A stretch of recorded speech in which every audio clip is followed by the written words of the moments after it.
All right, time now for our final two games. For that, we're going into the newsroom. That's it. Yeah, we've been going for a while here. Oh, okay. We're on 3 hours right now. Give me the headlines presented by Hyundai. We'll start. You were talking about the Seahawks. They don't kick field goals. They score touchdowns. Well, we got a game of some field goals. Titans versus the Colts. Titans won 19-10. Your headline for this was? Moo. Out to pasture. Oh. Do you get it? Is that was that a cow? Yeah, moo is usually a fucking cow, Pete. Yeah, Pete's asking. But okay, so but the Colts, that's right, it's horse. That's right. That's right. I'm an idiot.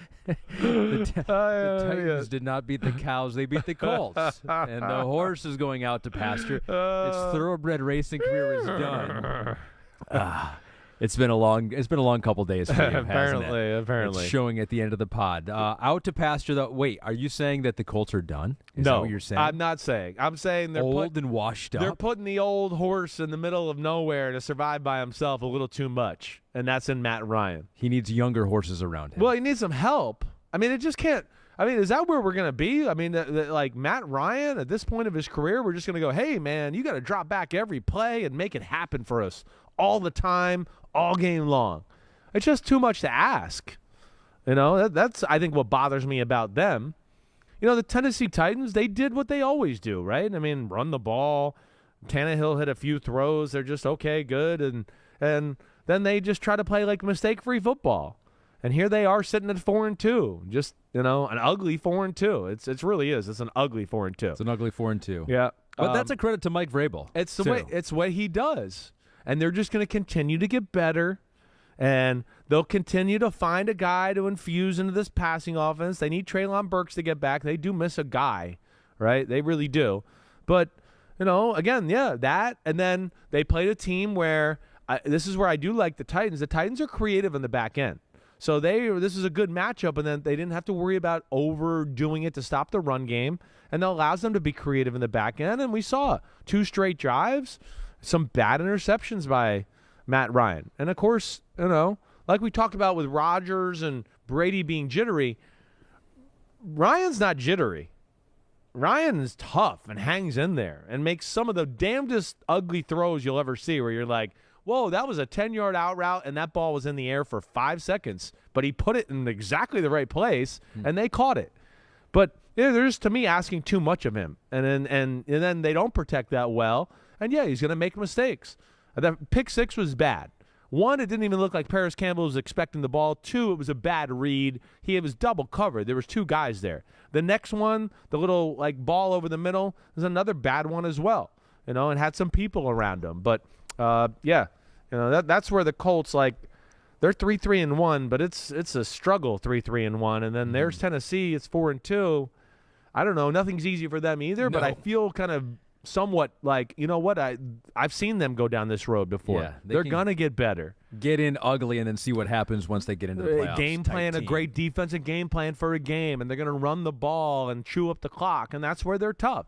But they do need a little bit more to help them out other than Derrick Henry. They need some other element on their offense, and that's what they're really missing on that side of the ball. Yeah, you mentioned Andrew Adams signed off of the Steelers practice squad in Week 3. He had 10 tackles. He had that pick 6. It was the only Titans touchdown of the game. Aaron Kreppel wants to give a damn okay to the Titans defensive line. He goes, consistently put pressure on Matt Ryan, caused the 2 picks. Jeffrey Simmons, Bud Dupree, Danico Autry seemed to have the right combo of speed and power, changed the game. Yes, they are game changers, you know, and my guy Rashad Weaver, I think he always pops a little bit.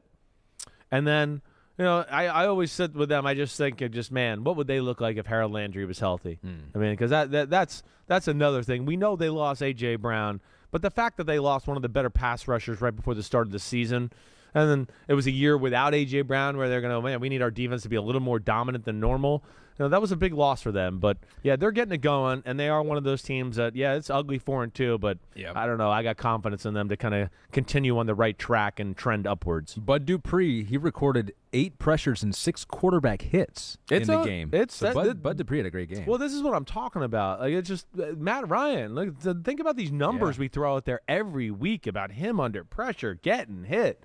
You know, it's like, I'm too old for this stuff. I mean, he's got to be sitting there sore as hell, but it's just, It's a lot. It's a lot to ask of him at this point of his career.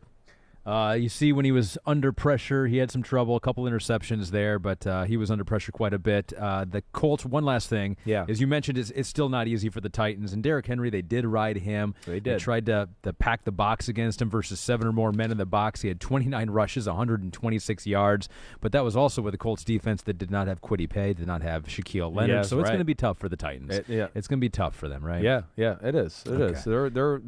It's going to have to play through their defense. Ugly wins. Efficient, run the ball, chew the clock. That's who the Titans are going to be. Totally opposite type of game in Las Vegas. A lot of offense in this game. Raiders beat the Texans 38-20. Your headline for this one is Ride the hot hand. Woo! We're in Vegas, baby. Viva Las Vegas. And they got hot, and they rode the hot hand of Josh Jacobs, who ended with 143 rushing yards. We got a damn okay. Anthony Rufo said Josh Jacobs, we thought might get traded. 3 games of at least 143 rushing yards. Looks like a dark horse offensive player of the year candidate. Well, that's a pretty good point. He had 3 touchdowns all in the second half of this game. He's playing awesome. There was just a point in the second quarter of the football game where the Raiders scored right before the half. Carr threw an unbelievable throw down the middle. Hollins made a really tough contested catch and came up with the touchdown to make the game 10-10. And it's like the Raiders became unstoppable from that point on. You couldn't stop. No matter what they wanted to do, they did it. Carr was efficient and smart and got things going. But the run game, and I think, hey, they're getting used to the Josh McDaniels style of offense and play too. I think that's the other thing too. Again, they're a team that's with Gruden for years. It's more West Coasty. It's more inside-outside zone running. Here they're pulling guards, smash mouth football that way. And Jacobs, as we're seeing, is a pretty special back. I mean, he's got tremendous power. He can really weave through traffic, breaks a lot of arm tackles, and not that he's like a 70-yard touchdown type of runner, but a lot of good 10 and 15. Whoa, that was explosive how he kind of exploded to the hole and got to the second level. That's where he's really good. The Raiders are not out of this. The Raiders are one of these teams where I look at to go, yeah, they're 2-4. Yeah. But the way their schedule shakes up, and then the way they're playing as a team, again, they don't have a lot of stars, but I think their offense is kind of finding their way, and their defense is really well coached to where I wouldn't be shocked if we're sitting here a month from now just going, Raiders, they're in the playoff conversation here. I agree. Don't count them out. I think it could even be more than that for the Raiders. And I think the questions are on defensive side of the ball. Yeah. Max Crosby, though, has been very good. They have gotten some good play out of their secondary. Hobbs has played well. I think I don't know if he's back. He was hurt or dinged up or something like that. But I think if they can kind of make some strides defensively, I think they do have enough offensive star power. Yeah, I think Jacobs so too. And Carr and Devontae Adams and Hunter Renfrow, who hasn't really gotten going. Right. Mac Hollins. Yeah, Hollins. Yeah, you're right. I think they're close. They're like a dark horse team that by the end of the year, for me, we could be saying like they're one of the top 6 or 7 teams in football. I don't think you're crazy by saying that. I don't. And and again, even some of the losses early on in the year. I mean, again, just think of how close they were. And we came away. I came away in a few of them. The Arizona game, week 1 against the Chargers. Of course, Kansas City. They went toe to toe with them. Where but in some of those games where I go, Derek Carr. He left some plays on the field. He was on the number 1 read too long a few times, and he's getting used to it. It's a different. Trust me, this is some learning curve. I bet he's got to go through this year. He'll probably let everybody know after the year when he gets to talk about it a little bit, and especially if they're successful and he can really expand on it. Excuse me. But yeah, good gritty win by them. The Texans did some good things too. I don't want to Davis Mills. He made some plays. Had the interception he threw. At what point of the game was that? I remember thinking that was a pretty big point in the game because it was still in the balance, and I feel like that was I want to say it was 24 for 300 yards, 2 touchdowns. You got to bring up. Well, it was just a big moment to where I was going. The game, it was 31-20. Okay, I thought it was 24-20 when he threw the pick 6 to Deron Harmon, but I was wrong there. Okay, but yeah, that game got a little bit back and forth for a little bit. And Dameon Pierce was running the ball well and everything there. It kind of got fun to watch in the third and fourth quarter, and the Raiders just kept the gas or pedal on the gas and pulled away. And that was Give Me the Headlines presented by Hyundai.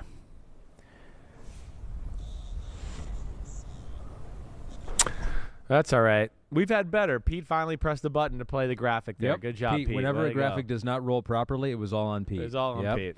And whenever there's a saying that does not come out clearly, it's either you or me, which has happened quite a bit.